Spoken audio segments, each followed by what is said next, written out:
Wow.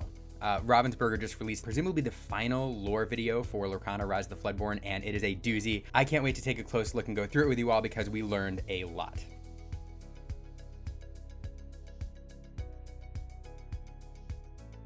But before we go into the newest video, I think to really appreciate it, we have to take a look at previous videos that came out that introduced us to the world of Lorcana and showed us a little bit of what's going on. The first one is titled The Story Begins, and you can find this on Ravensburger's YouTube channel. We start with the Lorcana logo and then fade to present day and presumably our world. At the very beginning, we see this character with purple hair. She's in a coffee shop, bored. It's just an average everyday life. And it's important to note that this isn't Lorcana, this is presumably our world. I want to pause for a second to look at this character. Now, she has purple hair, but also more interesting, she has crescent moon tattoos and a crescent moon necklace. For those who follow our channel, you know that the crescent moon is the core ink shape for amethyst ink. So it kind of indicates that this character has an affinity for amethyst ink, and it might be why she's chosen by the Illuminary, which we'll see in a second. She goes out into a back alley, still sketching in her notepad, when all of a sudden, she sees the Lorcana symbol on the ground. This is the Lorcana logo with the Illuminary in the middle, the lore symbol, and it transports her immediately to the world of Lorcana. So what's going on here? Well, we know that the Illuminary can summon people from our world to become Illumineers, and presumably that's what's happened here. It's picked this girl to come to the Illuminary for some purpose. I do want to pause right here and take a look at this room off on the top left corner.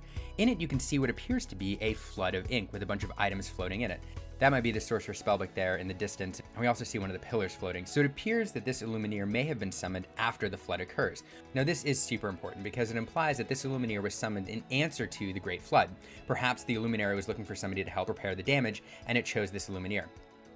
It also implies that this video is occurring simultaneously with the newest lore video, which we're about to see, and so we'll take a look at that. That's the main part of this video. After that, we zoom out, we see the Illuminary, and we zoom out further for the Lorcana logo. So that's the first teaser, The Story Begins. But it introduces us to this character whose name may or may not be Shanzé, and it introduces us to how these Illumineers get to the world of Lorcana from our world. Next, we need to look at the trailer, The Power of an Illumineer, and it picks up right where the last one left off. Here we see our Illumineer exploring the Illuminary for the first time. She appears to be summoned by the Illuminary using these ley lines that usually transport ink. As she's summoned to this main room here, we're introduced to two new characters. There's the first Illumineer on the right, whose name is Martin, and we'll learn more about him in a moment. And then off on the left, we have another Illumineer, whose name I don't think we know yet. In the middle here, we see one of the devices in the Grand Illuminary. This is a star catcher, and to understand what it's supposed to do, we have to understand a bit about why the Illuminary was created. So we know the Grand Illuminary was created ages ago by somebody called the Curator. He discovered this pocket universe full of story stars, each one containing a different Disney story, and he wanted to find a way to bring those stories to life. So he created the Grand Illuminary for this purpose. Within the Grand Illuminary, there are star catchers, which are designed to pull story stars into it to interpret them. And that's what we see here in the middle. We'll actually see it here in action in a second. Here we have the Illumineer presumably describing what the star catcher does. And here it is in action. Pulling down the story star, it refracts it, and then sends the information off to another room. And here we see the ley line again, presumably summoning the Illumineer to a room where a glimmer can be summoned. In this room, there are a couple interesting things to note. Up above, we have part of a star catcher, which is designed to interpret a story star. Below it, we have a lore book where a character or a glimmer will be written. And we also have an inkcaster right beneath it. We know that inkcasters are a tool that Illumineers use to summon glimmers, and we can see this Illumineer pick it up, slam it on the ground, use some magical ink to inscribe information from a story star onto a lore book, and that's how a glimmer is born. In this instance, it's Hercules. So that's our second video, The Power of the Illumineer. We have one more video to look at before we get to our latest video, and this is where things start getting spicy. After the Lorcana logo, we are back in the Illuminary, but we are in a weird place. And we see Martin entering this room, presumably for the first time. Let's pause for a second and take a look at this room.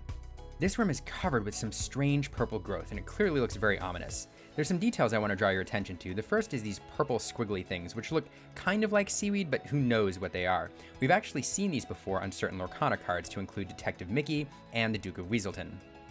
Weaselton. Both voiced by Alan Tudyk. Alright. We also see what appear to be barnacles covering the lorebook surface. Now, people have surmised that perhaps Ursula is involved here because this clearly has a purple and undersea vibe, this room. So perhaps she's involved, perhaps not, we don't know yet, but it's something to keep in mind. What we do know, though, is that this room does not look right. Something is clearly off here, and that's probably something that shouldn't be messed with, and I wouldn't if I stumbled upon it.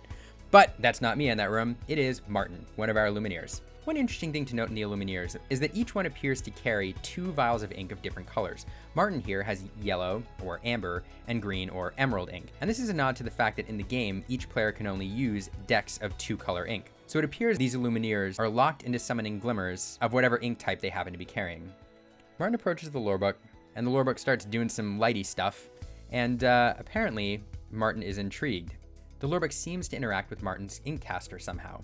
So Martin, apparently taking this as a hint that everything's kosher here, pulls off his ink caster, which doubles as a guitar, and starts to play a little music. And that's where things go wrong. He plays a little Simon Says with the book, and all of a sudden it opens, a flood of ink comes out, and that's how we're introduced to the rise of the Floodborn. Presumably, this is where the flood began, so we can thank Martin for that. But in his defense, I mean, his Inkcaster and the lorebook did do something interesting there, so, you know, Martin, if he trusts his Inkcaster, can't but presume that everything's cool? Maybe? I don't know. Would you have opened the lorebook? One more quick nod to the Ursula theory. I'm not sure if it's true or not, but take a look at this. I did call this a flood of ink coming out of the book, but I'm not sure this is ink. It kind of looks like tentacles reaching out, and this moment here appears to look like the underside of Ursula as she's, well, attacking. So who knows what's popping out of this book, but perhaps it is Ursula? I don't know. And now let's take a look at the latest video. This is where things get awesome. All right, so here we have Martin in the immediate aftermath of the lorebook opening, and we can see that it appears that it caused some sort of explosion or damage to the Grand Illuminary because there's ink pouring from everywhere. Things are crumbling, things are crashing, things are breaking, everything's falling. Martin flees the room, and here we and this other Illumineer see Cinderella caught in the flood. The flood interacts with this glimmer, and all of a sudden we see the flood of ink take hold of her and transform her into Cinderella Stouthearted. Ink continues to pour into the Great Illuminary. Next, we get a glimpse of this item room. Now, we know that there were all sorts of treasure secured in the Great Illuminary. These items are sometimes referred to as pieces of lore, and here we see 3 of them. Fang Crossbow from Raya and the Last Dragon, we have Coconut Basket from Moana, and we have King Triton's Trident from The Little Mermaid. We can guess what's going to happen here. Sure enough, here comes the flood of ink, and it carries the items out of this room. If we pause again real quick, we see a couple more items. We see the dinner bell from The Great Mouse Detective, and we also see Pan's dagger from Peter Pan. These items are as they appear in the card, with the exception of the trident, which we haven't seen yet, but we have seen referenced in flavor text, and we see Genie's lamp, which is another item that we haven't seen in the game just yet. Here comes Martin running down the hallway, and he sees the flood of ink coming, with all of the lore items rushing straight at him. To be frank, he's probably lucky he survived this. Now pause here quickly, and we see a book. Now I'm not quite sure which book this is, because it doesn't match the color of the Sorcerer's Spellbook, which is another item in the game. I suppose it could be an inconsistency, but it also could be any lore book that's being swept out of the Great Illuminary. As we keep watching, there's another item being swept away by the ink, and it's the weight set. Now, this ink must be pretty dense if it's carrying this weight set around. I just want to point that out. It's also interesting that the trident is glowing with some kind of power. It appears that Ravensburger is telling us that something is special about the trident, because here's Martin noticing the trident's coming and trying very hard to grab it. I don't know, I just find that detail kind of cool. As he reaches out, he just misses it, but instead of grabbing it, he has to make another decision. Here comes the other Illumineer that we know. He's being swept away by the flood, and Martin makes the choice, instead of grabbing the trident, to grab his battle buddy instead. So he grabs him, pulls him out of the flood, and off they stumble to this balcony. Here they can look out and they can see the ink pouring from the Great Illuminary, and for the first time we see the Inklands from the viewpoint of the Great Illuminary as the ink washes over the landscape and causes changes to the land itself. And as they stand there, we see a bunch of figures emerge from behind them. There's 4. The first is the Illumineer that we saw summoned to the Great Illuminary in our first video, and then behind her we have 3 different characters which are all super important.